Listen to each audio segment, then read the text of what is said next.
A long time ago, a little boy called Igor lived with his mother and father in a small house which was made of wood. Igor's family was very poor.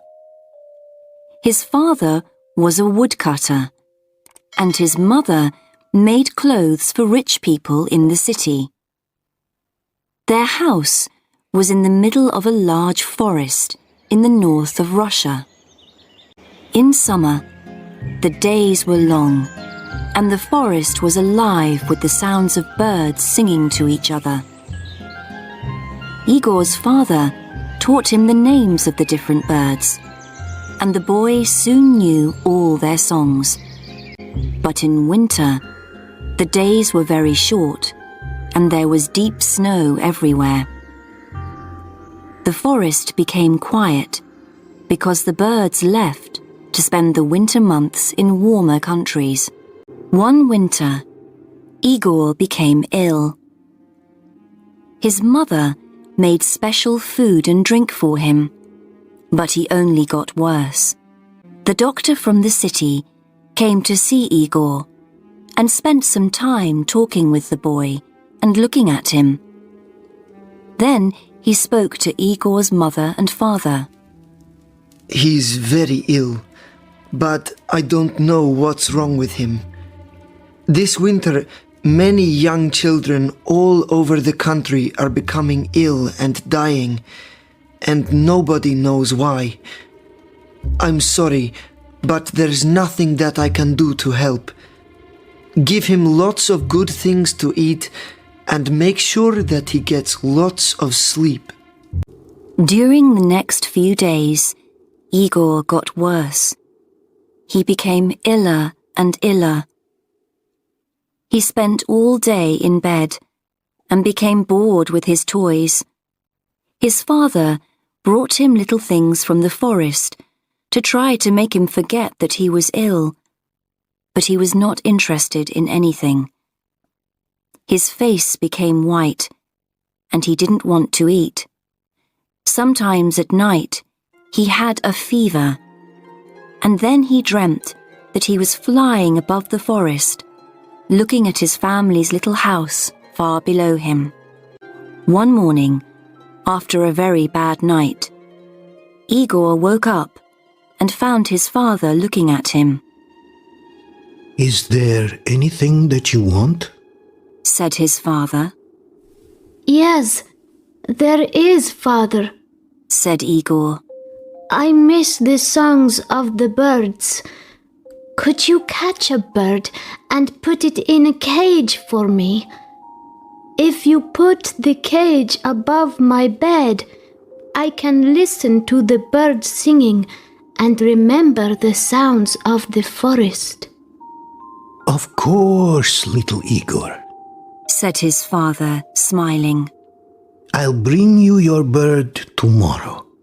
But he knew that, now it was winter, there were no birds in the forest. This was the only thing that his son wanted, and he could not give it to him. "Perhaps you could make him a bird out of wood," said Igor's mother.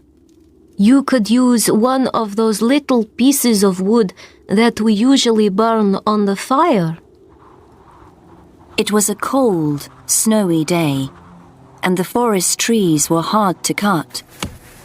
But all day, while he was working, Igor's father thought about how to make his son a bird out of wood. "Of course, it'll never sing," he said to himself. "but perhaps if it's very beautiful, little Igor will like it just the same."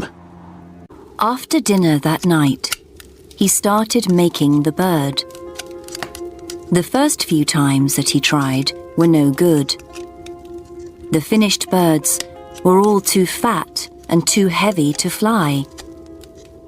He put them one by one on the fire and held his head in his hands. It was now the middle of the night, and outside more snow was falling. Then he suddenly said to himself, "I know. The bird needs to be just 2 pieces of wood. If I cut the wood carefully, the bird can have real feathers. First, he took a piece of wood for the head, body, and tail. He began with the tail, cutting the wood into feathers with his right hand.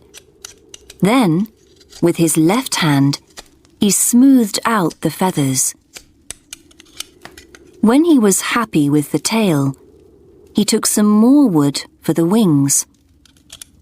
He cut them out carefully. It all took a long time because sometimes the feathers broke and he had to start again. But in the end, he finished it. While the sun was beginning to come up, he showed the bird to his wife. It's beautiful, She said. but it's not ready yet. She took a needle and some thread and carefully sewed the ends of the tail feathers and wing feathers together. Soon, the feathers were all together, just like on a real bird. Then she tied a long thread to the middle of the bird's back. This way, they could hang it above Igor's bed. They looked at the bird together. Now that it's ready, Said the woodcutter. I'll take it in to little Igor's room. Igor was asleep. Very quietly, the father hung the bird above the boy's bed. He stood back and looked at it. The bird turned slowly on its thread. The woodcutter went happily to his bed to rest after his long night's work. Later that morning, he went back into Igor's room. The bird was turning slowly above Igor's head. His son was watching the bird carefully. There was a light in his eyes for the first time in many weeks. It's beautiful, Father. Said Igor. Thank you. But I've never seen a bird like it before in the forest. What's it called? That's a good question. I'll find out and tell you later. The next morning, when the woodcutter went into his son's room, he found the boy sitting up in bed, trying to touch the bird. The last time that Igor sat up in bed was many weeks ago. He thought. So, what's it called, Father? The boy asked. I'm still not sure. His father replied. That night, Igor's father went into his son's room and he quietly made the thread a little shorter. Now the bird was hanging a little higher above Igor's head. 3 days later, he found Igor kneeling on the bed, trying to touch the bird. His hand was very near it. Have you decided on the name of my bird, Father? Igor asked. Not yet, my son. I'll tell you later. His father replied. Again, the father went at night into his son's room and put the bird a little higher. 5 days later, Igor was standing on the bed and nearly touching the bird. Father, help me. I want to make it go round, He said. Go on trying. It's not as high as you think. Replied his father. And when will you tell me its name? Very soon, my son. Replied the father. 7 days later, Igor's father was cutting wood when he heard strange sounds coming from the house. He ran quickly to his son's bedroom. Igor was jumping up and down on his bed, laughing. Above his head, the bird was going round very fast. Look, Father! I touched the bird! shouted Igor happily. Now, please tell me, what's its name?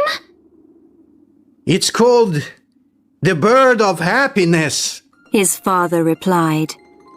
And his mother, standing at the door, smiled to see her young son so full of life once more.